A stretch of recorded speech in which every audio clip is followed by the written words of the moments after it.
안녕하세요. 오늘 강의를 맡은 성균관대학교 최재봉입니다. 오늘 제가 준비한 이야기는 4차 산업혁명 시대에 관한 겁니다. 4차 산업혁명, 정말 요즘 너무나 많은 사람들이 큰 관심을 갖고 있습니다. 인공지능 로봇이 등장해 미래의 일자리를 다 바꿀 거라는 그런 생각들도 많이 하고 있죠. 혁명의 사전적 의미는 기존의 시스템을 뭔가 새로운 시스템이 급격한 속도로 교체하는 것을 의미합니다. 그렇다면 시장은 혁명이 와 있는 건데요. 그 이유는 무엇일까요? 바로 이 스마트폰의 등장 때문이죠. 사람들은 스마트폰이 등장하면서 소비 행동을 바꿔버렸습니다. 은행에 가는 대신 이걸로 은행 업무를 처리하고요. 백화점에 가는 대신 물건을 온라인으로 주문합니다.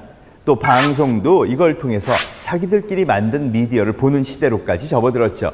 스마트폰을 손에 든 인류는요, 생각과 행동이 다 달라져 버렸습니다. 그 이유는 바로 뇌에 새겨지는 정보가 달라진 탓인데요. 스마트폰이 등장하기 이전 시대부터 인류는 많은 정보를 보면서 비슷한 생각들을 만들어 왔습니다. 2007년 대한민국 통계 자료를 보니까 무려 73%의 국민이 종이로 된 신문을 보고 있다고 답변을 했더라고요. 그 이야기는 아침에 신문이 배달된 순간 73%의 국민이 똑같은 정보를 보고 그걸 뇌에 복제해서 유사한 심리, 즉 대중심리라는 것을 만들어 왔다는 것이죠. 이것이 매일 반복되니까 우리 대한민국 국민들은 언론이 중요하다고 한 뉴스를 뇌에 복제해서 유사한 생각들을 가져온 그런 대중심리가 아주 견고하던 사회였다는 거죠. 근데 10년이 지났습니다. 어느새 신문 구독률은 33%로 줄어버렸고요. 많은 사람들이 스마트폰을 통해서 정보를 보기 시작합니다. 이렇게 되니까 뇌에 새겨지는 정보가 달라졌고 그것이 심리의 변화를 또 행동의 변화를 유발하게 되었다는 것이죠. 이렇게 스마트폰이 등장해서 폰을 통해 정보를 보고 생각을 바꾸고 마치 이제는 이것을 내 손에서 떼어낼 수 없는 신체의 일부처럼 여기는 인류, 이를 포노사피엔스라고 부릅니다. 특히 젊은 세대들이 여기에 해당됩니다. 1980년 이후 태어난 밀레니얼 세대들이 바로 이 스마트폰을 손에 쥐면서 디지털 문명을 선도하고 있다고 합니다. 무슨 차이가 있을까요? 재미있는 차이들이 좀 있습니다. 우선 전화번호를 많이 안 외우게 되었죠. 이게 신체 일부니까 암기력을 담당해 줍니다. 또 궁금한 거 있으면 반사적으로 검색을 하게 됩니다. 어버이날이라 부모님께 선물을 사야겠다. 백화점에 가지 않고요. 손바닥을 열고 선물을 적당한 걸 검색하죠. 이렇게 거의 본능적으로 스마트폰에 기반한 삶이 몸에 익은 세대들. 이 포노사피엔스의 선택에 의해서 시장은 혁명적 교체가 이미 현실이 되었다는 겁니다. 전 이걸 문명의 교체라고까지 이야기를 합니다. 먼 옛날로 치면요. 청동시대에서 철기시대로 넘어가는 그런 변화를 의미합니다. 조선왕조 500년 말기. 우리가 특별히 잘못한 거 없었습니다. 국민을 학살하지도 않았고요. 엄청나게 커다란 잘못을 한 것도 아니었어요. 그런데 서구에서 어마어마한 수준의 과학기술 문명이 밀려 들어왔고요. 그 문명의 격차로 인해서 우리는 나라를 잃는 그런 엄청난 서름까지 겪어야 했습니다. 문명의 교체의 시기에는요. 우리의 문명과 대륙의 문명이 거대한 격차를 보이면 거기선 엄청난 고통이 다가올 수밖에 없습니다. 우리가 4차 산업혁명이라고 불리우는 이 시장의 혁명을 정말 다른 각도에서 정신을 바짝 차리고 봐야 할 것 같습니다.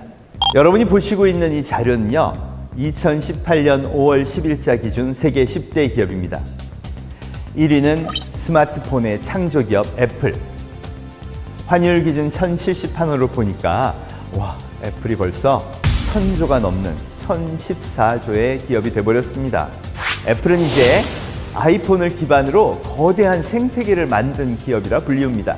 더 놀라운 것은 세계 1위부터 10위까지의 무려 8개 기업이 바로 아이폰이라는 스마트폰의 탄생 이후 생긴 소위 포노사피엔스의 생태계를 기반으로 성장한 새로운 기업들이라는 거죠.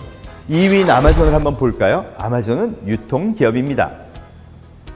그래서 우리가 생각하는 일반적인 유통이라고 하면 동네에 있는 마켓, 백화점, 거대한 대형마트, 슈퍼 이런 것들을 상상하는데요. 아마존은 놀랍게도 온라인만 하는 기업이죠.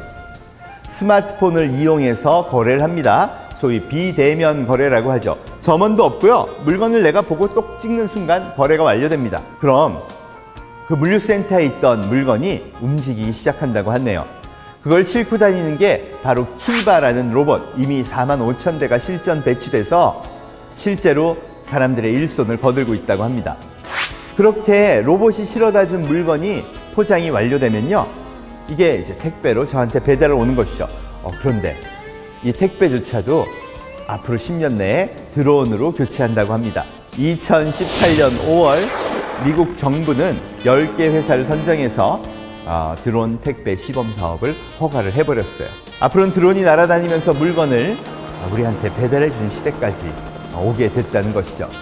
이제 폰을 든 인류는요, TV를 보는 대신 구글의 유튜브를 보고요, 뉴스를 신문으로 보는 대신 검색해서 포털을 통해서 보고 있죠.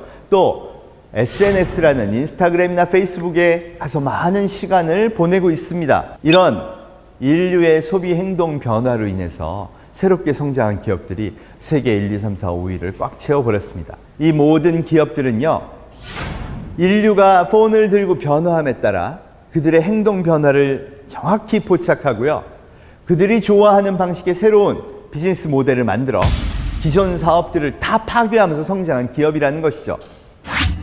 이게 혁명의 메시지입니다. 대한민국 그럼 어떤 준비를 해야 할까요?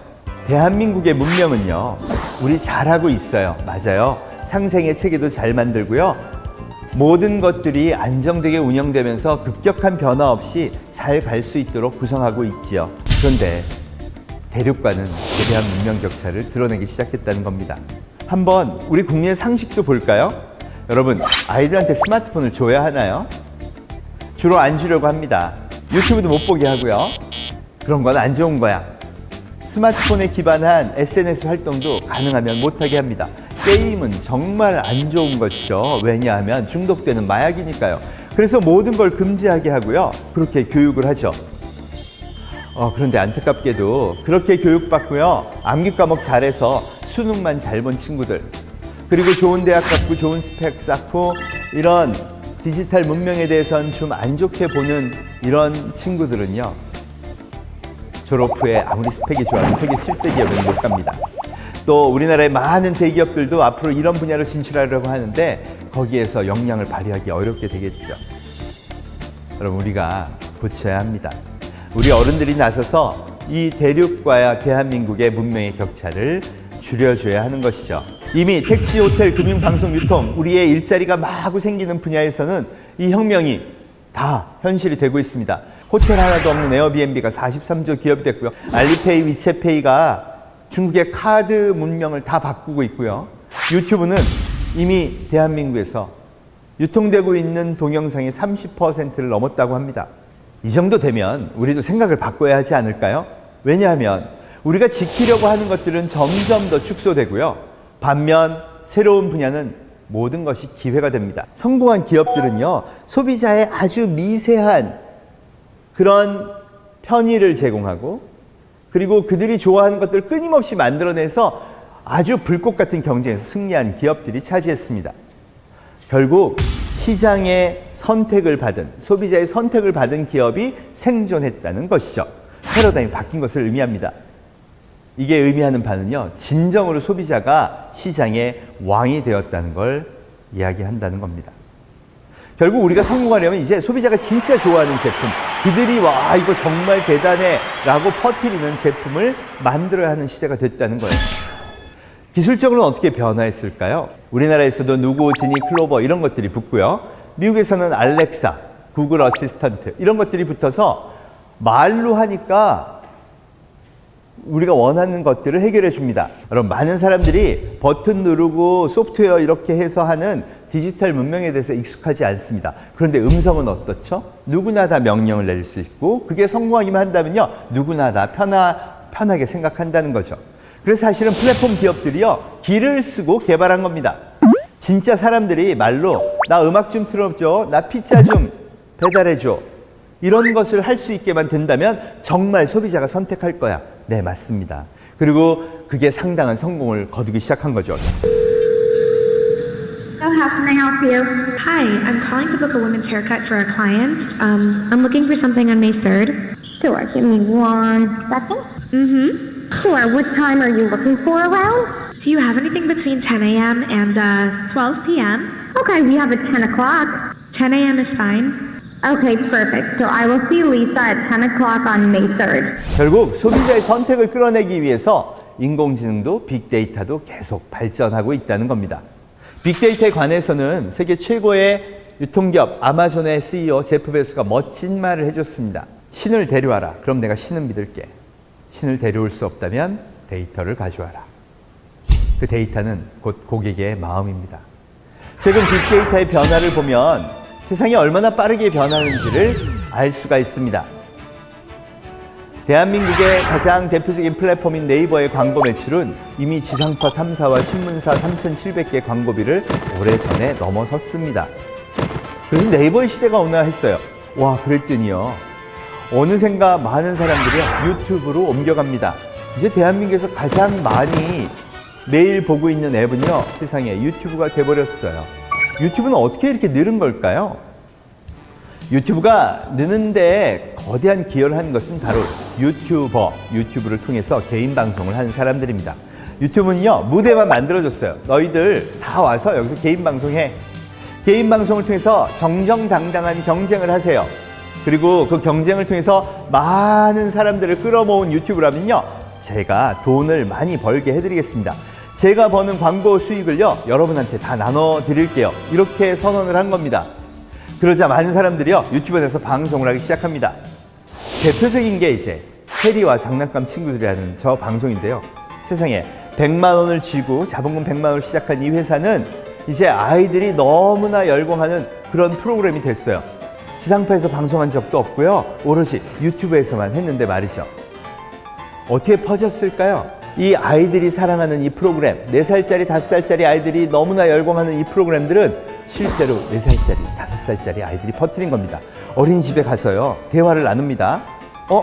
야, 너 어제 캐리 언니가 소개한 그 장난감 봤어? 너무 좋더라. 캐리 언니가 누구야? 나는 모르는데. 야, 너는 문화적 수준 차이가 나서 대화가 안 된다. 집에 가서 캐리 언니 방송 좀 보고 와. 이 아이는 식은땀을 흘리면서 내가 사회생활 제대로 하려면 애들끼리 보려고 하는 미디어는 꼭 봐야겠구나. 그리고 유튜브를 본 것이죠. 여러분, 이렇게 해서 무려 149만 명의 정기 구독자를 만들어냅니다. 여러분, 이게 새로운 문명의 전파의 방식입니다. 미취학 아동, 초등학생, 중학생, 고등학생 할 것 없이요, 그들은 이제 서로 이건 꼭 봐야 돼 하는 문명을 스스로 창조하고요, 스스로 팬덤이 돼서 이들을 확산시킵니다. 그게 바로 저 2년간 유튜브의 급상승을 이끌어낸 원인이라는 거죠. 이들은 이제 새로운 문명을 만들어내고 있어요. 중국은 심지어는요, 이렇게 개인 방송에서 물건을 파는 직업이 생겼어요. 왕홍이라고 하는데요. 이 왕홍들이 작년에 올린 매출만 15조 7천억이라고 합니다. 전 최근에 깜짝 놀랐습니다. 이 왕홍이요, 동대문 시장에 왔더라고요. 동대문에 샵을 이렇게 다니면서 옷을 입어봅니다. 실제로 생방송으로 그걸 내보내죠. 그럼 사람들이 그 옷은 이뻐요, 사고 싶어요. 네, 살게요. 네, 20벌 있는데요, 이건 매진됐습니다. 그리고 또 다른 샵으로 가요. 이렇게 방송을 하면서 물건을 팔더라고요. 여러분, 세상에 이렇게 편한 영업이 어디 있어요? 재고도 없고요. 미리 돈을 받고 나는 이익을 챙기고요, 물건은 전파하는 것이죠. 새로운 미디어의 문명이 새로운 비즈니스를 만들어내는 것입니다. 여러분, 이렇게 온라인 마켓이 늘어나면요, 이런 새로운 방식의 소비가 늘어나면요, 기존의 소비는 어떻게 될까요? 줄게 됩니다. 그럼 기존 것을 지키려고 바라보는 쪽은 전부 위기이고요. 이런 새로운 아이디어를 적극적으로 만들어내는 그런 사람들한테는 온통 너무나 신기하고 즐거운 기회가 되는 겁니다. 여러분, 당연하게도 이 온라인 마켓의 주도 세력은 전부 젊은 청년들입니다. 대한민국이 왜 청년이 어려울까? 우선 게임입니다. LOL이라고 세계적으로 히트하는 게임이 있는데요. 이 게임은 월드컵을 흉내내서 롤드컵이라는 그런 거대한 이벤트를 만들었어요. 이게 2017년 베이징에서 결승전이 열렸는데요. 그걸 TV로 중계를 했습니다. 저는 그 온라인 TV 중계에 관중 수를 보고 깜짝 놀랐습니다. 무려 8천만 명. 이건 거짓말도 할 수 없는 숫자예요. 세계인의 최대 스포츠 축제라는 평창 올림픽. 동계올림픽 때 개막식을 본 시청자 수가 1000만 명이었는데요. 이건 아무 광고도 안 했고요. 오로지 자기들끼리만 보는 그런 게임인데 무려 8천만 명이 봤다고 하더라고요. 세상에, 이 정도면요, 스포츠라고 정말 부를만 하지 않을까요? 저희 학생이 그러더라고요. 8천만 명의 한 명으로 저 LOL의 챔피언십을 보고 있었다고 합니다. 그랬더니 아빠가 오시더니요, 뒤통수를 딱 때리면서 넌 세상에 게임을 하다 못해 이젠 TV로까지 중계를 보냐? 한심한 놈아, 이렇게 야단을 치셨답니다. 그래서 죄송한 마음에 노트북을 딱 끄고요, 조용히 있었대요. 그랬더니 아빠가 앉아서 무엇을 하셨을까요? 소파에 앉아서 잉글랜드 프리미어 리그를 보고 계시더랍니다. 100년이 됐기 때문에 그걸 보는 건 아무렇지도 않고요. 왜 게임을 보는 건 이상하다고 여길까요? 제가 20대 남성들을 위한 화장품을 개발한 사장이라고 한다면요, 우리 회사는 격이 있으니까 그래도 올림픽 개막식 때 광고를 해야지, 이렇게 할까요? 아니면 8천만 명의 고객이 저기 있다고 난 저기다 광고를 하겠어, 이렇게 해야 할까요? 이게 데이터가 보여주는 세상이라는 겁니다. 이미 중국은 이런 문명을 만들고 있습니다. 이 유명한 게임 LOL은 바로 세계 8위의 기업 텐센트 건데요. 텐센트는 이를 기반으로 방송사를 차렸습니다. 이렇게 많은 사람들이 오니까 광고 수입이 충분할 거라고 본 것이죠. 이들은요, 그냥 움직이는 게 아니에요. 이 인기도를 온라인 데이터로 검색하고 이건 되겠네, 확신을 갖고 움직인다는 거죠. 그러니 새로운 사업이 막 생깁니다. 텐센트가 바로 이런 영역에서 계열사를 50개 갖게 된 이유도 이 데이터가 보여주는 힘이라는 거죠. 더 주목할 만한 현상은요, 바로 자랑스러운 우리들의 아이돌 그룹 BTS, 방탄소년단입니다. 여러분, 최근에 방탄소년단이 빌보드 차트 1위를 했는데요. 이게 2006년 이후 12년 만에 처음으로 외국어로 부른 노래가 1등을 한 거라고 합니다. BTS가 빌보드 차트 1위를 차지한 Fake Love라는 노래는 전부 한글로 불렀고요. 조금씩 영어의 추임새가 들어있을 뿐인 노래입니다. 그러니 미국 문명의 입장에서 보면요, 놀랄 일이 벌어진 거죠. 이들은요, 2013년 데뷔하자마자 방송을 유튜브로 시작합니다. 자기 광고를 유튜브를 통해서 한 것이죠. 그리고 엄청나게 퍼져나가요. 세상에, 유튜브 팬으로 세계 최고 가수가 될 수 있을까요?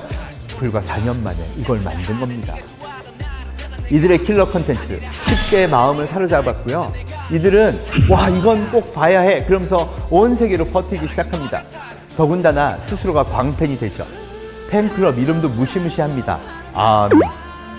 마치 군대 같은 이름을 가진 이들은요, 1000만 명을 넘어서면서 엄청난 마케팅 군단이 됩니다. 그리고 세계 곳곳을 누비면서 이 BTS의 새로운 음악들을 다 퍼뜨리기 시작하죠. 그리고 그 힘으로 드디어 세계 1위, 빌보드 차트 1위에 올라가는 그런 영광을 누리게 된 겁니다. 유튜브는 거의 새로운 생태계를 만들어 버렸어요. 유튜버라는 새로운 문명을 만들었고요. 개인 방송이 선택만 받으면 어떤 강력한 지상파 방송보다 더 큰 힘을 갖는다는 걸 보여줬죠. BTS가 그걸 실증하고 있습니다. 따라서 이들의 새로운 소비 방식에 맞는, 이들의 새로운 소비 취향에 맞는 새로운 미디어 전략을 기업들은 가져가야 됩니다. 개인도 와, 여기 내 일자리가 없을까 찾아볼 수 있죠. 여러분, 이건 말이죠, 공부만 잘한다고, 암기 과목만 잘한다고 성공할 수 있는 분야가 아니니까 오히려 여기 새로운 기회가 우리한테 생겼다고 볼 수 있습니다. 결국 내가 사업의 새로운 기회, 변화의 새로운 기회를 찾으려면 사람들이 좋아하는 킬러 콘텐츠를 알아야 되고요, 사람들이 좋아하는 미디어 패턴을 알아야 된다는 게 가장 중요한 답이 됐다는 거죠. 4차 산업혁명에서 우리가 스마트 팩토리를 만들고요, 새로운 기술을 적용하는 것은 결국 소비자한테 혜택을 주고요, 새로운 문명체계에 맞는 새로운 비즈니스의 시스템을 만들어가는 것이라고 볼 수 있죠. 거기에 아이디어가 집중돼야 한다는 것입니다. 우리는 그 문명을 그들의 문명의 시각으로 자꾸 봐줘야 합니다. 우리의 문명에서 보면요, 이해할 수 없는 것들이 너무 많죠. 대표적인 것이 바로 이 카카오뱅크의 성장입니다. 똑같은 인터넷 뱅크인 K뱅크가 3개월 만에 40만 가입자를 모았습니다. 1000만 이상의 가입자를 갖고 있는 시중은행 입장에서는요, 저거는 저 정도인가 보다. 그런데 3개월 후에 나온 카카오뱅크 때문에 깜짝 놀라고 말았어요. 무려 3개월 사이에 500만 가입자를 모은 것이죠. 이 정도면 정말 경쟁자가 된 겁니다. 그래서 최고 책임자분들이요, 야, 도대체 500만을 쟤들은 왜 모았어? 이렇게 다 조사하라고 지시를 내렸습니다. 그래서 열심히 조사를 했어요. 여러분, 조사 결과 왜 사람들이 가입했다고 대답했을까요? 카카오 프렌즈 캐릭터가 귀여워서 가입했다고 대답을 했답니다. 여러분, 이걸 은행장님한테 어떻게 보고를 하죠? 이 젊은 직원은 굉장히 난감해진 겁니다. 안 믿으실 테니까요. 말도 안 돼. 넌 조사를 틀림없이 잘못한 걸 거야. 이렇게 얘기했을 겁니다. 왜냐고요? 그 젊은 직원들은요, 그 은행에서 이렇게 좀 공인인증서도 없애고요, 귀여운 캐릭터 등장하고요, 좀 사람들 편하게 해주면 사람들이 500만, 아니 100만은 올 거예요 라고 그렇게 강조하고 보고를 올렸어요. 그런데 은행의 어른들은 뭐라고 답변했을까요? 너는 은행을 한참 모른다. 아직 배울 게 정말 많다, 너는. 왜? 은행은 신뢰가 중요하기 때문에 필요 없더라도 공인인증서 한 번 더 하게 하고 암호 넣는 거 한두 번 더 넣게 하고 우리가 필요 없어도 그래야 사람들이 안심을 한다. 그게 은행의 신뢰성을 주는 방법이다. 이렇게 얘기했을 테니까요. 여러분, 그런데 보십시오. 이렇게 바뀌고 나니까, 이 데이터가 등장하고 나니까 은행의 모든 앱들이 바뀌고 있습니다. 소비자가 진정을 원한다면 그 선택을 받는 시대라는 거죠. 더 이상 과거의 트렌드가 상식이 되지 않는 시대, 새로운 인류가 만든 트렌드가 새로운 상식을 만들어내는 시대가 되고 있다는 거죠. 그러니까 뭘 알아야 될까요? 새로운 인류가 즐기는 새로운 라이프 스타일을 자꾸 이해하려고 노력해야 됩니다. 게임을 한다 그러면 마약하는구나 볼 게 아니라, 너 어떤 게임이 그렇게 인기가 있니? 그럼 거기서 비즈니스의 기회가 있지 않을까? 야, 너희들은 유튜브를 왜 그렇게 보니? 어떤 BJ가 그렇게 인기 있는 거야? 야, 이게 새로운 문명이구나. 그럼 우리가 새로운 비즈니스로 이걸 만들어 볼 수 있지 않을까? 어른들은요, 기존의 비즈니스에 대한 경험이 풍부합니다. 이들이 즐기는 걸 보면요, 새로운 비즈니스의 모델을 만들 수 있겠네. 새로운 인류와 그들의 라이프 스타일과 어른들의 경험이 만나면 새로운 신인류 시대 비즈니스 모델을 만들 수 있게 되는 것이죠. 그래서 이들의 라이프 스타일에 관심을 가져야 한다는 겁니다. 왜 우리 대한민국 사회가 이 견고한 규제를 가지고 있는지 최근 한국은행의 조사 결과가 그걸 잘 보여준 것 같습니다. 연령대별 모바일 뱅킹 서비스 이용 현황을 조사를 했는데요. 20대가 74%, 30대가 72%, 40대도 61%를 기록합니다. 이 정도면 OECD 최고 수준이죠. 디지털 뱅킹을 정말 잘 쓰고 있다는 겁니다. 그런데 50대가 되니까 33%로 추락을 하고요. 60대 이상은 세상에 5.5%에 불과합니다. 그런데 대한민국의 정치, 경제, 행정 거의 모든 지도급 인사들은 연령대가 어떻게 될까요? 대한민국의 모든 문명, 법과 제도는요, 사실 33.5%만 디지털 뱅킹을 쓰는 사람들, 5.5%만 디지털 뱅킹을 쓰는 사람들의 그 상식에 기반해서 만들어진다는 거죠. 이 스마트폰 뱅킹을 이용하지 않는 이유도 명백하더라고요. 76%가 이렇게 답했다고 합니다. 그거 잘못 쓰면 개인정보 유출돼서 내 통장 돈이 다 날아간다고요. 여러분, 그러니 개인정보보호법 강화해야죠. 풀어주면 안 됩니다. 그러니 새롭게 등장하는 비트코인이나 이런 새로운 크립토커런시는요, 저건 도박이고 맞지 않는다고 얘기해야 맞는 거죠. 이 관점에서 계속 유지된다면요, 우리는 더더욱 대륙과 큰 격차를 보이게 될 거고요. 언젠가는 이걸 지불해야 할지도 모릅니다. 인류는 문화와 감성적으로 달라졌습니다. 그 사이 대한민국의 위상도 많이 변화했고요. 문화적으로도 또 제조의 측면에서도 다양한 분야에서 이미 우리나라는 많이 달라졌습니다. 이제 어른들이 시선을 좀 낮춰서 새롭게 등장하는 젊은이들의 문명, 디지털 문명에 대한 그 미묘한 차이를 인지해주기 시작한다면요. 그래서 신인류 문명을 받아주기 시작한다면요. 그리고 우리가 그래서 미래를 준비할 그런 합의가 생기기 시작한다면요. 4차 산업혁명의 시대, 위기라고 볼 것이 아니라 이젠 진짜 기회라고 볼 시대가 된 것 같습니다. 여전히 이 혁명의 시대에도요, 답은 사람한테 있는 것 같습니다. 사람을 정말 중시하는 사회가 된다면 우리가 4차 산업혁명 시대에 멋진 출발을 이룰 수 있을 거라고 생각합니다. 감사합니다.